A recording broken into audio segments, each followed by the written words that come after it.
Is that okay? I need to move that down a little bit so they can see you.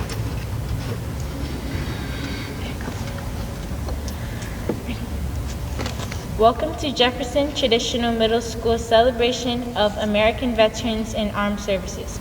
Today is the 80th anniversary of the attack on Pearl Harbor. Just before 8 a.m. at the Pearl Harbor Naval Base in Honolulu, Hawaii, hundreds of Japanese fighters planes attacked.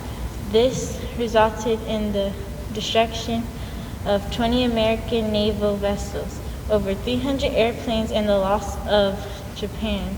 Today we will pay a special tribute to these U.S. veterans. We will now pause for a moment of silence to pay tribute to these lost lives.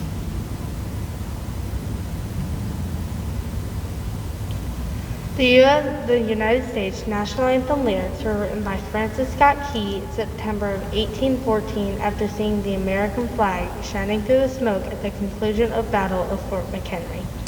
Set to a popular British song, the Star-Spangled Banner was originally called Defiance of Fort McHenry. Within weeks, the patriotic song had been renamed the Star-Spangled Banner and was printed nationwide in newspapers. On March 3, 1931, the Star-Spangled Banner was adopted as the official national anthem of the United States. This was 15 years after President Woodrow Wilson ordered that it should be played at all major American events. Today, the Star-Spangled Banner is a symbol of American history that ranks in importance with the Statue of Liberty and the Declaration of Independence. Please stand, remove your hats, and join us in singing the Star-Spangled Banner.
The United States Armed Forces was established June 14, 1775 with the creation of the Continental Army. There are 5 different branches of the U.S. military. The United States Army is the main ground force and the largest branch of the military. The Army's job is to control, fight, on land and using land troops, tanks, and artillery. The United States Air Force is the U.S. Sky Defense. They use aircraft, including fighter planes and bombers, to protect the U.S. The Air Force is also responsible for military satellites in space. The United States Navy fights in the oceans and the seas throughout the world. They use battleships, destroyers, aircraft carriers, and submarines. The U.S. Navy is significantly larger than any other navy in the world. The Marine Corps are responsible for delivering task forces at land, at sea, and in the air. The Marines work closely with the Army, Navy, and Air Force. The Marines are deployed forward in an effort to win battles swiftly and aggressively in times of crisis. The U.S. Coast Guard is separate from the other branches of the military as it is part of Homeland Security and is the smallest of the military branches. It monitors U.S. coastlines, enforces border laws, and helps with ocean rescues. There are currently 1.4 million active duty members of armed forces and approximately 19 million U.S. Armed Service veterans.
What does being a veteran mean?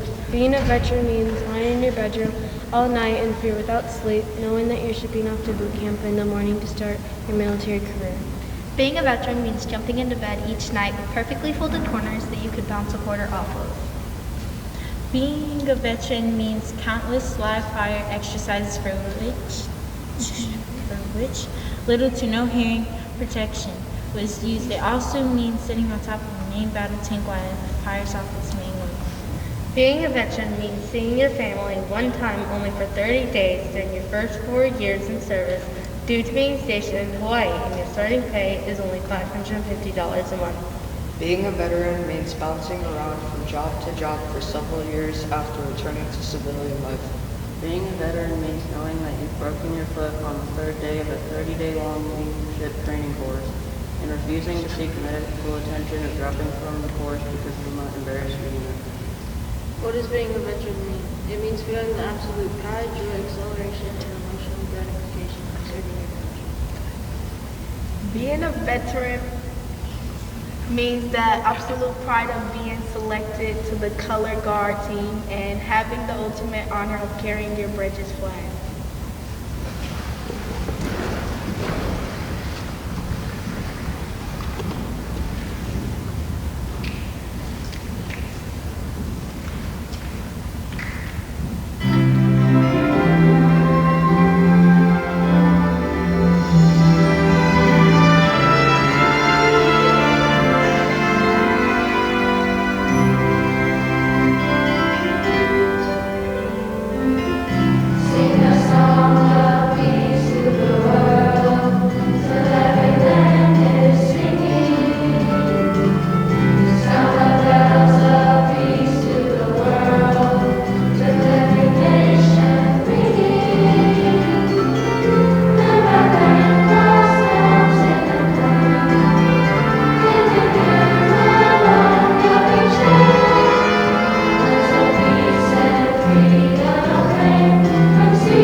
A hero is defined as a person who is admired or idealized for courage, outstanding achievements, or noble qualities. Heroes come in many different forms. A hero can be a relative, a friend, or a complete stranger. Over time, our heroes change as we age. When we are very young, our heroes are often our parents. The older we get, our heroes can be sports stars, someone very wealthy, or a TV star. As adults, our heroes can include someone who is successful in certain careers, a person who can retire early, or a relative with many achievements. Throughout our lives, one group of people remain constant when we think of a hero. Those people are our servicemen and women. They provide care, safety, and sacrifice so that we may live a life of security and comfort. We thank you, our veterans, for being positive role models and putting their own lives at risk so that we have freedom. Give it up for the heroes.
America is home of the free because of the brave. The beauty that lies within American soul is expressed on the 1893 song America the Beautiful.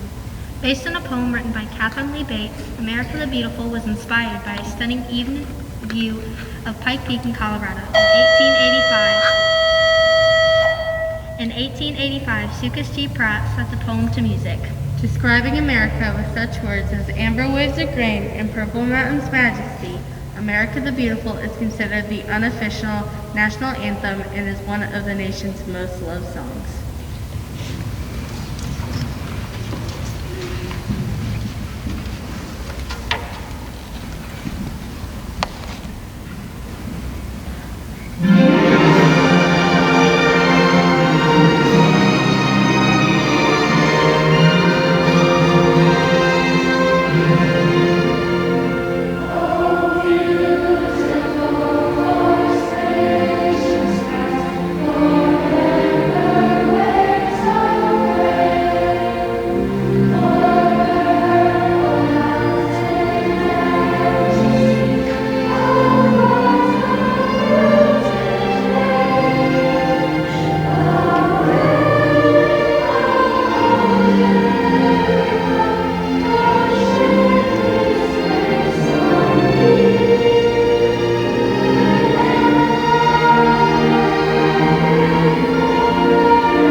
Former President Lyndon B. Johnson once said about America, not merely a nation, but a nation of nations.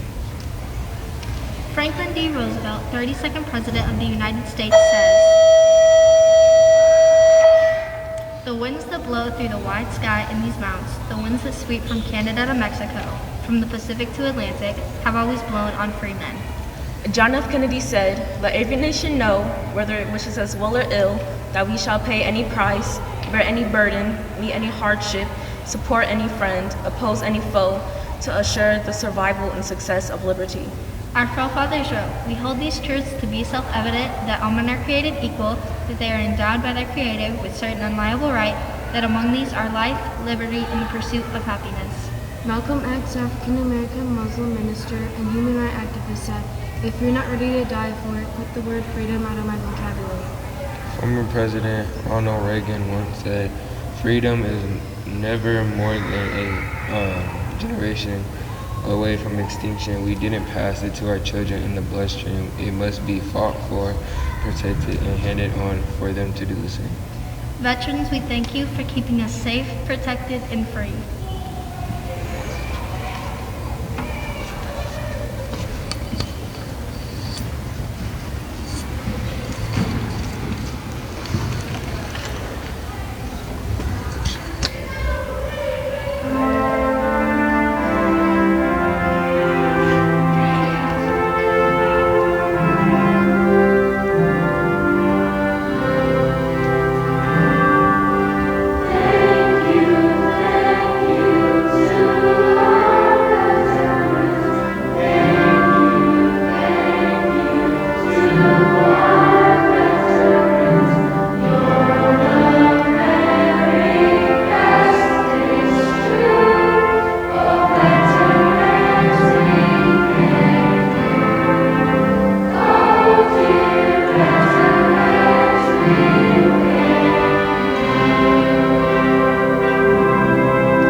Taps was originally a signal to extinguish sidewalk lamps, composed of 24 notes and traditionally performed on a single bugle. Today, taps is played as a sign of reverence and respect to fallen military members.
Every day is a good day to thank a veteran for his or her service and to pay tribute to the veterans who have made the ultimate sacrifice. So, how do you thank a veteran? This can be tough to express properly with words. In many cases, a simple and sincere thank you for your service is enough. Today and every day, we honor our American veterans and we thank you for your service.